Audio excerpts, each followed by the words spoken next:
eles pegarem pasta de figo, eles pegaram ervas amargas para comemorar a Páscoa. Isso é Páscoa. E o que aconteceu? Aí Jesus estava lá, comemorando a Páscoa. Só que quando chegou de noite, na hora depois que todo mundo já tinha ceado, Jesus pegou um pão e pegou um cálice e disse assim, ó, a partir de hoje vai mudar tudo. A partir de hoje vai começar a Santa Ceia.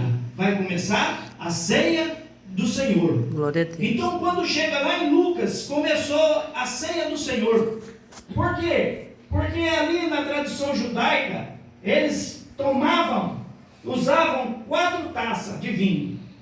Judeus é normal beber vinho, porque o vinho representa alegria, sempre representou alegria na Bíblia. Então os judeus eles colocavam 4 taças de vinho para comemorar a Páscoa.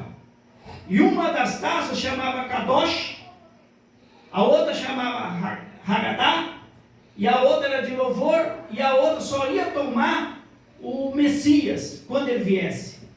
Então tinha quatro taças. Uma chamava Kadosh. A palavra Kadosh quer dizer separado, santo, que simbolizava quando o povo saiu do Egito, ele estava sendo separado, ele estava sendo santo. Então eles pegavam uma taça e faziam uma oração, liam a palavra da Torá e comemorava e fazia a oração e tomava a taça do Kadosh, que quer dizer taça da santificação, a taça da separação, a taça que comemora quando você saiu do Egito e agora você pertence ao Senhor. Glória a Deus. Depois tinha uma taça que se chamava taça do Haggadah. Uma palavra Haggadah, ele quer dizer contando história. Então daí pegava as crianças, colocava todas as crianças na frente e falava para as crianças assim, ó, hoje nós vamos falar da Páscoa. Contava que matou um cordeiro, contava que passou o sangue no batente, contava que comia ali as pastas de figo, contava que estava tomando ervas amargas, que simbolizavam a escravidão que eles sofreram lá. Então era tudo explicado, e depois perguntava para as crianças, vocês têm alguma dúvida? Porque se tivesse, aquele seria o momento de te fazer a pergunta. Essa taça chamava taça do Haggadah. Depois o que acontece? Depois tinha a taça do louvor. A outra taça era do louvor. Por quê? Porque a primeira chamava Kiddush, que quer dizer separação. Então você já saiu do Egito, você já está liberto do Egito. A segunda se chama Haggadah, contando a história. Você já sabe da história, você já está liberto, você já saiu do Egito. E agora a terceira taça é a taça do louvor. Então é momento de glorificar a Deus, é momento de exaltar o nome do Senhor, porque você foi liberto do Egito. Glória a Deus. Aleluia. Só que a quarta taça ninguém tomava. Por quê? Porque a quarta taça só tomava quando fosse vir o Messias. E naquela noite de Lucas capítulo 22, o Messias, o prometido que estava desde Gênesis capítulo 3, versículo 15, que ia vir um da semente da mulher, que ia pisar na cabeça da serpente. Naquela noite ele estava ali para cumprir a quarta taça. Aleluia, Jesus. Aleluia. E Jesus tomou a quarta taça. Aleluia. E depois ele pegou um pão, falou assim, está vendo aqui, vocês que estão aqui, pegou um pão, deu graça, falou, este pão a partir de hoje vai simbolizar o meu corpo. Vocês fazem isso todas as vezes em memória de mim. Aleluia, Jesus. Depois ele pegou outra taça de vinho, levantou e falou assim, está vendo isso aqui? Essa taça? Isso aqui simboliza o meu sangue. O Novo Testamento, o Antigo Testamento, ali cumpriu-se a lei, tinha ali os 10 mandamentos, tinha os 613 preceitos, tinha tudo ali a lei que Moisés colocou. Mas a partir de hoje, agora tem um Novo Testamento. É o tempo da graça. A graça quer dizer misericórdia, ou seja, valor não merecido. Nós não merecemos ser salvos, nós somos salvos pela graça. Então ali ele estava falando assim, esse aqui simboliza o Novo Testamento, que é meu sangue. Aleluia, Jesus. Ele falou assim, fazer isso em memória de mim. Só que tem um porém, Paulo não estava lá. Paulo não estava lá. E quando nós lemos aqui em 1 Coríntios, onde que todas as vezes que nós vamos participar da ceia, todas as igrejas, todas as vezes vamos ler o mesmo versículo, o mesmo capítulo, que é o capítulo 11, 1 Coríntios capítulo 11, e vai dizer assim, todas as palavras que eu disse, e Paulo está dizendo assim, porque eu recebi do Senhor que também vos ensinei. Mas Paulo não estava lá no dia da ceia.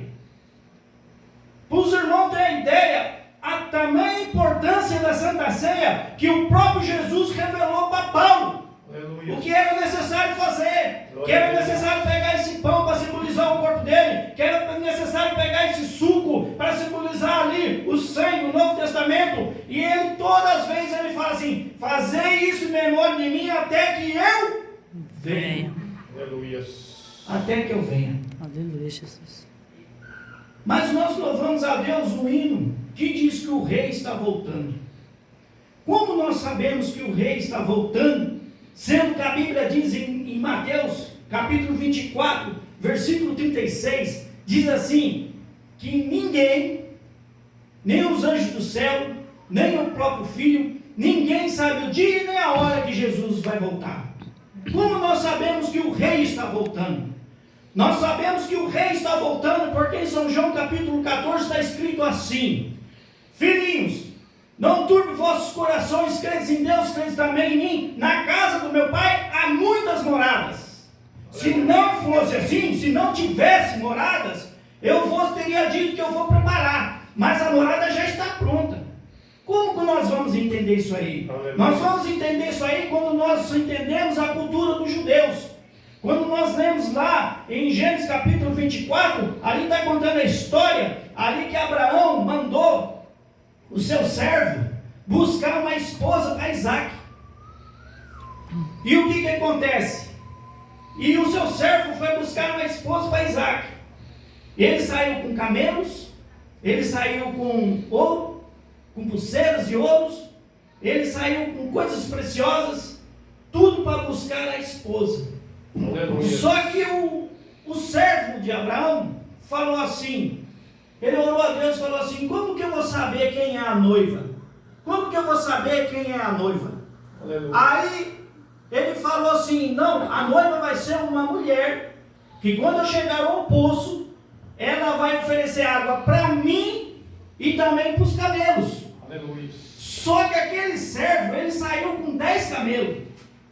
E cada camelo bebe no mínimo 100 litros de água. Imagine qual mulher que ia se oferecer para dar água para o homem, para o servo e para 10 camelos. O que Deus quer falar com essa palavra? O que Deus quer falar com essa palavra é o seguinte, que Deus, Ele tem preparado o esposo para buscar uma noiva, mas essa noiva não é uma noiva preguiçosa, essa noiva é uma noiva que trabalha, uma noiva que tem disposição, uma noiva que age, uma noiva que reage. Aleluia. Essa é a noiva que o esposo vem buscar. Glória a Deus. E quando nós vemos a história ali, aí quando ele chegou ali na beira do poço, Rebeca se ofereceu para dar água para ele, para o servo e para os camelos. Ele falou, essa aí, essa é a noiva. Aleluia. Essa é a noiva. Então ele pegou e deu ali pulseiras, deu pratas, deu pingentes para ela, tudo de prata e de ouro. O que quer dizer essa prata e esse ouro? Quer dizer que Deus, Ele enviou o seu servo, esse servo simboliza o Espírito Santo, e trouxe algo precioso para nós, ou seja, você é a noiva de Cristo. Aleluia. Glória a Deus. Foi pago um preço por você. Esse preço já foi pago lá na cruz. Glória, não é de graça. Aleluia. E para que se pagava um preço? Quando você lê lá em Gênesis capítulo 24, no versículo 53, você vai ver que o servo deu vestes para a noiva. Deus vestes para a noiva. Glória a Deus. E Aleluia. Apocalipse diz que Deus tem dado veste para a noiva que vai ser salva, para a noiva que vai encontrar com seu esposo. Então Deus já tem dado veste para nós. Glória a Deus, E é o que a aleluia. Bíblia diz, que Ele deu ali veste para ela. E quando aconteceu o quê? Quando aquele esposo saiu para orar, que é o versículo que nós lemos em Gênesis capítulo 24, do versículo 63, aonde diz essa palavra no versículo 65, que ele saiu para orar. Isaac saiu para orar. E quando ele saiu para orar, ele avistou os camelos vindo com Rebeca. E a Rebeca avistou ali o seu esposo. E ela diz assim: quem é aquele que vem ao nosso encontro? Quem é aquele que vem ao nosso encontro? Jesus, nessa noite, Ele está vindo ao nosso encontro. Glória a Deus, aleluia. Mas como que nós sabemos? Nós sabemos porque os judeus são ensinados de uma certa maneira.